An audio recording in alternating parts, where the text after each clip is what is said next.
Hey guys, आप सभी का स्वागत है जी न्यूज के एक और फ्रेश वीडियो में। और आज की इस वीडियो से हम शुरू करने वाले हैं गेमोको न्यूज के weekly episodes with this new face cam avatar. And definitely अगर आप रीसेंट कई सारी खबरों से अपडेट होना चाहते हैं तो इस वीडियो को पूरा का पूरा जरूर देखिएगा, क्योंकि आपको जानने को मिलने वाला है डेडपूल 3 की कई सारी कास्ट आउट की कंफर्मेशंस, डीसी के सुपरमैन लेगेसी से जुड़े हुए कई सारी खबरें और साथ ही साथ नई बैटमैन मूवी के बारे में और तो और स्ट्रेंजर थिंग्स, बॉलीवुड और एनिमे से लेकर सब कुछ।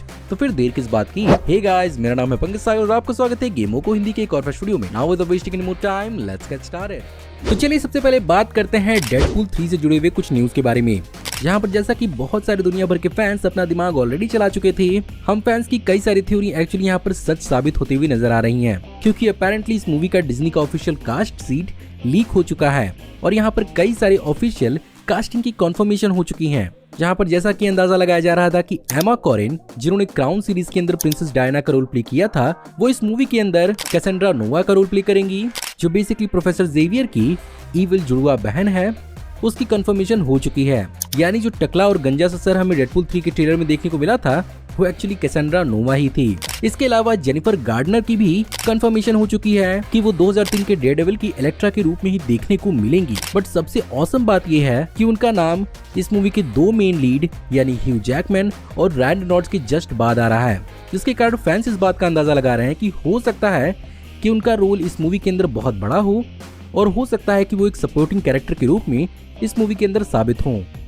इसके बाद एक और बहुत बड़ी न्यूज निकल कर आ रही है मैडम वेब की तरफ से, और लगता है कि मॉमी डकोटा का मैजिक नहीं चल पाया यहाँ पर, क्योंकि 12 दिन हो चुके हैं और इस मूवी ने सिर्फ और सिर्फ $77 मिलियन कमाए हैं, जो कि अपने आप में थोड़ा सा डिसअपॉइंटिंग इसलिए है क्योंकि इससे ज्यादा तो लॉर्ड मॉर्बियस की मूवी ने इस वक्त तक कमा लिए थे और उसने तकरीबन $83 मिलियन 12 दिन के अंदर कमाए थे। बहुत सारे फैंस इस बात का अंदाजा लगा रहे हैं कि अगर यही हाल रहा तो हो सकता है कि ये मूवी $100 मिलियन भी क्रॉस न कर पाए।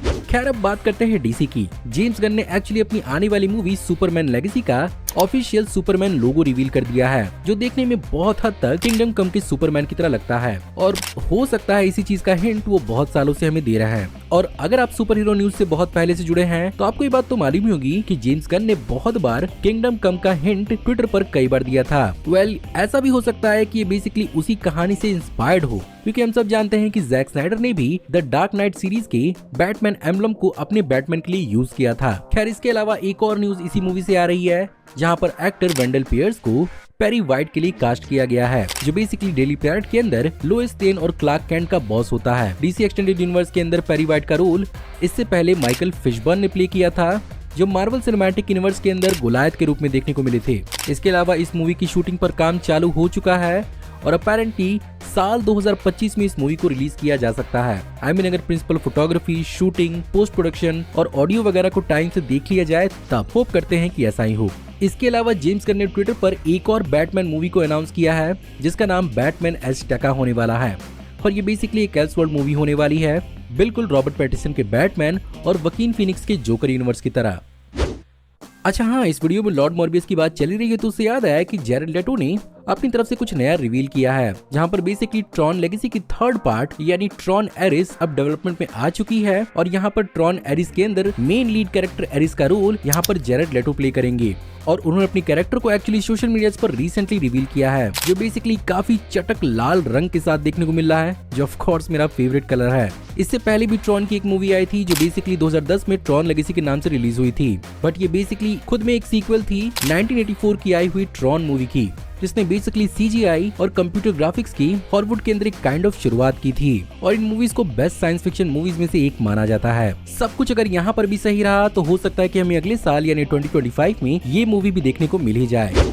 इसके अलावा स्ट्रेंजर थिंग्स सीजन 5 की शूटिंग स्टार्ट हो चुकी है, जहां पर क्रिएटर्स डफर ब्रदर्स ने कई सारे official behind the scene photos को रिवील किया है, जो बेसिकली आप अपनी स्क्रीन पर देख सकते हैं। होपफुली अगर यहाँ पर भी सब कुछ सही रहा तो हो सकता है कि ये सीरीज हमें अगले साल यानी 2025 को देखने को मिल जाए।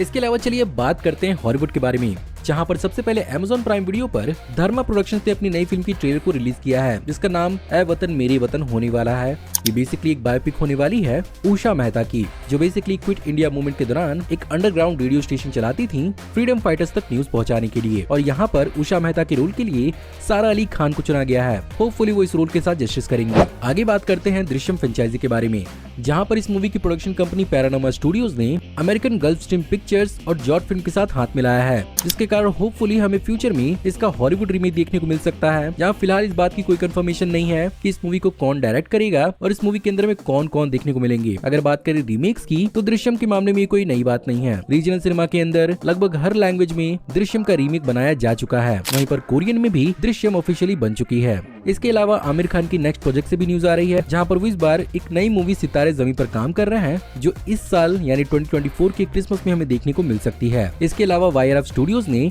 नेटफ्लिक्स के साथ कोलैबोरेशन में 3 नई मूवीज को अनाउंस किया है, जिनका नाम मंडल मर्डर, महाराजा और विजय 69 है। इसके अलावा चलिए कुछ एनिमे के बारे में भी बात कर लेते हैं, जहां पर साल 2019 से ही बहुत सारे फैंस वन पंच मैन के सीजन 3 का वेट कर रहे थे और अब वन पंच मैन सीजन 3 को अनाउंस कर दिया गया है। बट यहां पर फैंस के बीच में थोड़ी सी डिसअपॉइंटमेंट है, जहां पर जैसा कि वन पंच मैन का सीजन 2 थोड़ा सा अंडरवेलमिंग साबित हुआ था, इस सीजन को JC स्टूडियोज ने बनाया था और बहुत सारे फैंस इस बात की एक्सपेक्टेशन लेकर चल रहे थे कि हो सकता है इस बार थर्ड सीजन को मापा स्टूडियोज बनाएगा। बट ऐसा नहीं है, सीजन 3 को भी JC स्टूडियोज ही बना रहा है। तो होपफुली वो अपनी क्वालिटी में कुछ सुधार करें ताकि वो अपना फैन बेस रिगेन कर पाएं। और जैसा सीजन 1 में मैड हाउस प्रोडक्शंस ने क्वालिटी दिया था, वही सेम क्वालिटी वो प्रोवाइड कर पाएं। इसके अलावा इस वीक एनिमे अवार्ड्स देखने को हमें मिला, जहां पर जुजुत्सु काइसन सीजन 2 को एनिमे ऑफ द ईयर का अवार्ड मिला। सो गाइस, ये थी आज की वीडियो। उम्मीद करता हूँ आपको आज की वीडियो पसंद जरूर आई होगी और कमेंट्स में जरूर बताइएगा कि आपको ये फॉर्मेट कैसा लगा। एंड डेफिनेटली पोर्ट्रेट वीडियो बनाने का सबसे बड़ा इशू ये था कि मेरे रूम में कई सारी कंस्ट्रक्शन के काम चल रहे हैं, लेकिन अगर आपको ये फॉर्मेट पसंद आ रहा है तो मुझे कमेंट में जरूर बताइएगा। हो सकता है हम कुछ नया ट्राई करें और इसे हर हफ्ते कंटिन्यू करें। बाय द वे, कमेंट में आप ये भी बताइएगा कि आपको और कौन कौन से अपडेट्स के बारे में मालूम है। और अगर आप इस चैनल पर नए हैं और आप हमारी ऐसी और वीडियोस देखना चाहते हैं तो प्लीज़ चैनल को सब्सक्राइब कर लीजिए। मैं जल्दी ही आपको एक नई वीडियो में देखने को मिलूंगा।